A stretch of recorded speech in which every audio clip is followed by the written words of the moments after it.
Nadja, nagkritikal ang buhay. Namatay ng ilang minuto.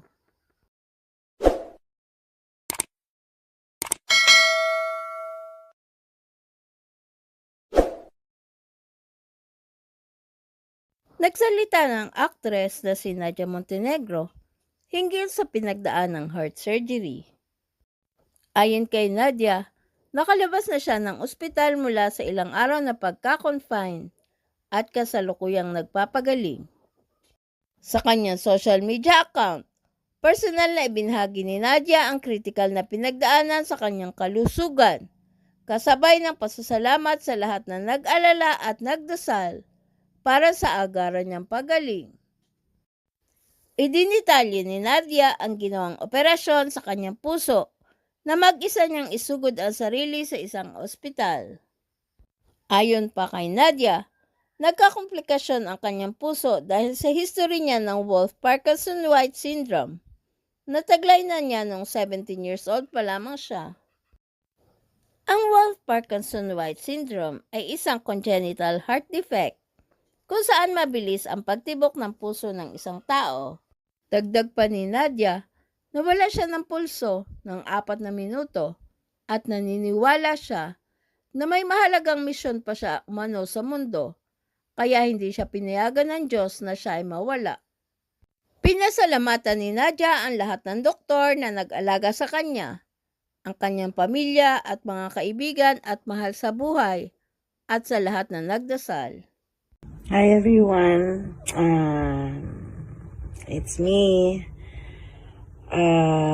To everyone who messaged, who texted me, who called na hindi ko nasagot, who posted all your prayers and all your good and kind words. Thank you so much talaga. Yes, prayers does move mountains, and of course, we have a God who's just so faithful, and I'm so grateful. Ayoko lang kasi na parang nawawala, parang ang dami nang lumalabas, marami nang nag-worry, may mga issue, may mga write-ups na lumalabas, but I just want everyone to know I'm back home. I just need to heal a little. Ablation procedure po ang ginawa sa puso ko. I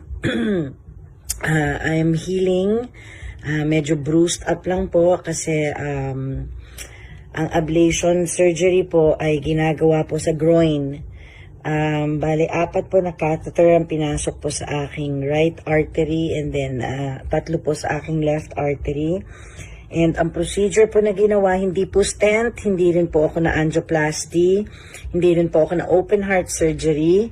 Ito po ay isang procedure na ginagawa sa heart wherein kinaklamp or kinakat or burn na tinatawag nila, binaburn po ang isang parte ng aking nerve. Dahil po meron po akong sobrang nerve.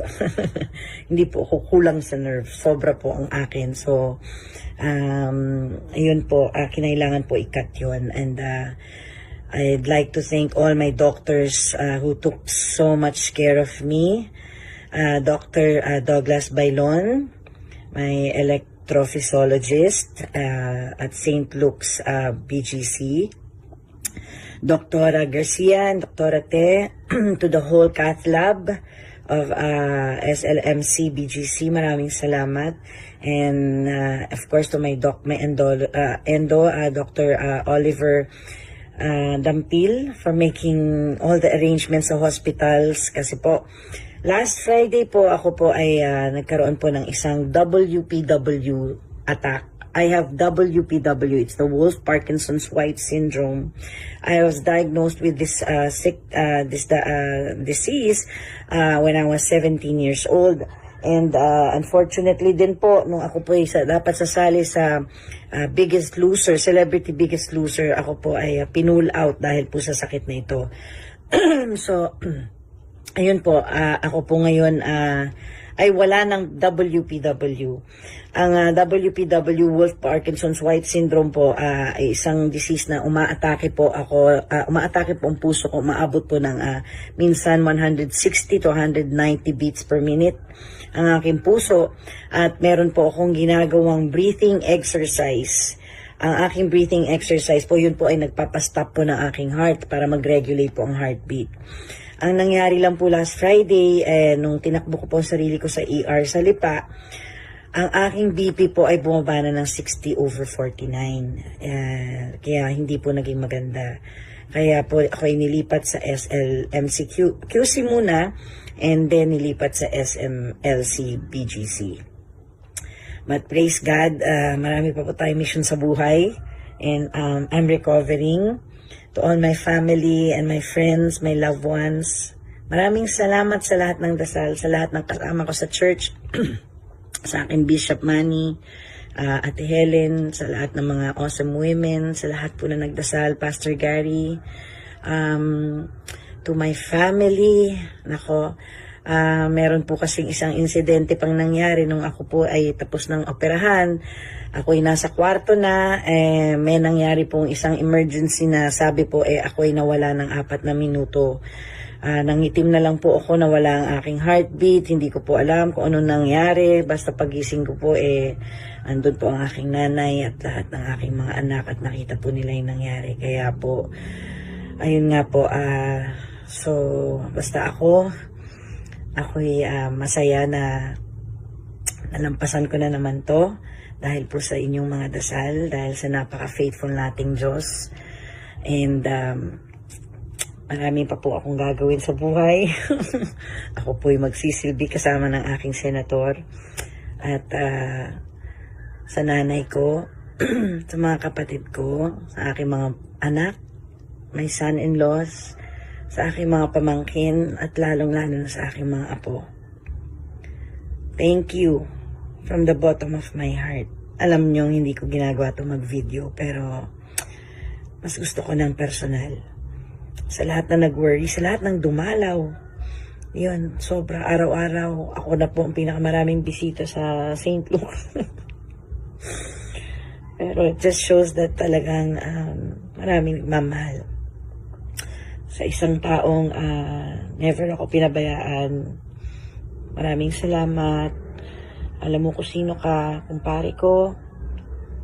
Maraming salamat sa inyong lahat. I'll be back soon. I'll be working soon. Papalakas lang po. Salamat po sa inyong lahat. God bless us all.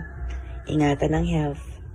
Samantala, nauna na nagpost sa social media ang anak ni Nadia na si Ina Asistio, at nagpasalamat si Ina sa lahat na nagdasal para sa kanyang ina.